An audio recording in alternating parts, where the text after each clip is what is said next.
The North American International Auto Show is underway. As you know, it's a marquee event each year, and this time Windsor takes center stage. Today, after much anticipation, the hometown Chrysler unveiled its long-awaited next-generation minivan. We have team coverage tonight of the day's events. Starting now with CTV's Michelle Maluske at the show. Michelle? Well, that's right, Jim. We've been talking about this for a very, very long time. The next generation minivan coming out of the Windsor assembly plant after years of work and months of labor, including a 13-week shutdown of the plant. It all comes down to this. This is the brand new Chrysler Pacifica. But before unveiling this new vehicle to the world, Chrysler looked back.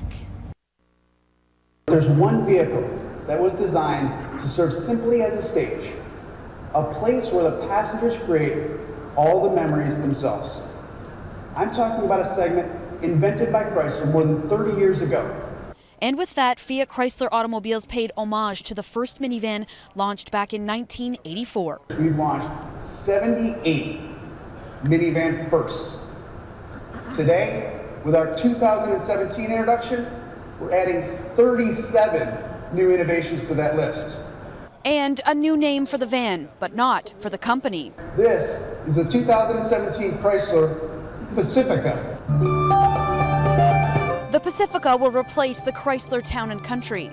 And in the meantime, the Dodge Grand Caravan, Canada's truly #1 selling minivan, will continue on for the foreseeable future. And I think that'll create a great market dynamic for us in Canada, where we'll have the value Dodge Grand Caravan at the lower end, and then consumers can step up to the Chrysler Pacifica. Things like the industry's first hands-free power liftgate and hands-free power sliding doors. New easy tilt seats that allow access to the third row without removing a child seat. A new and improved stow and go system with one-touch access and improved comfort. FCA also unveiled a hybrid version of the Pacifica. The world's first, the world's only 80-mile-per-gallon hybrid minivan.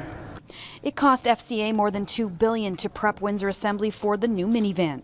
It's spent, so I can't put it back. It's like putting milk back in the bottle. The money is out. CEO Sergio Marchionne says the home of the Pacifica is one of the best plants in FCA globally. But there's nothing wrong with the workforce. The workforce is capable, and I think we've seen a phenomenal response from the Windsor people on launching the new minivan and continuing to produce the current vehicles. Reed Bigland says the gas model of the Pacifica should be available to dealers sometime in the spring, but it will be more like late summer before the hybrid model is available to consumers. As of right now, they're not saying how much they'll cost. Back to you, Jim. Very exciting. Michelle Maluske. Thank you, Michelle, who gets our coverage underway from the floor of the North American International Auto Show. Now, reaction to this next-generation Windsor-built minivan is positive, not only for the vehicle, but also what it'll mean for our city. With that, here's Sacha Long. Well, Jim, at one point there was a lot of worry about whether or not Windsor would get any type of investment to build this new minivan. But as it is now, the company says it has set itself up to be a leader in the minivan segment, and that can only mean good things for Windsor.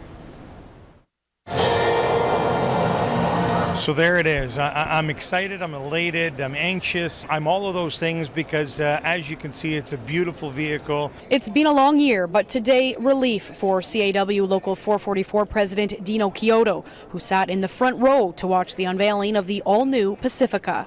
While appearances are important, it's what's on the inside that counts. At this very show, only a few years ago, FCA President Sergio Marchionne said he wasn't sure where the new minivan would be built. Company officials say the Pacifica represents a commitment by the company to stay in Windsor.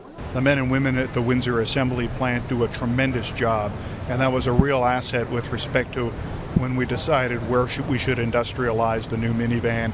From my perspective, it became pretty obvious that Windsor was the place to be. For the 4,500 employees at Windsor Assembly, this means job security. An estimated 600 to 1,000 more employees could be hired. Company officials will reveal the final tally at the Canadian International Auto Show in Toronto in February.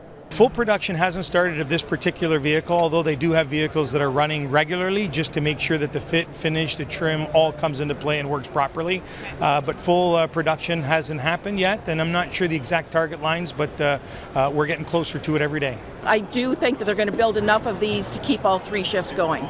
Elisa Priddle, auto editor with the Detroit Free Press, says the minivan will establish Fiat Chrysler Automobiles as the leader in the minivan segment. But she says its name, the Pacifica, could pose a problem.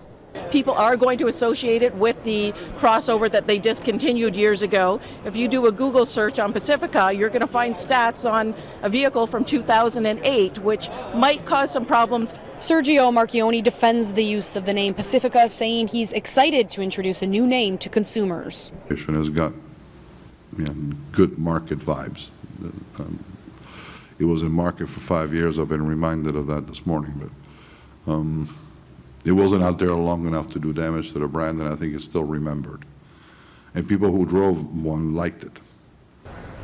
Company officials say they didn't want to just tweak the minivan, but instead do something revolutionary and redefine design boundaries. And Jim, it appears they've done just that. Back to you. I've always liked the Pacifica name. Okay, Sacha Long reporting. Thank you, Sacha.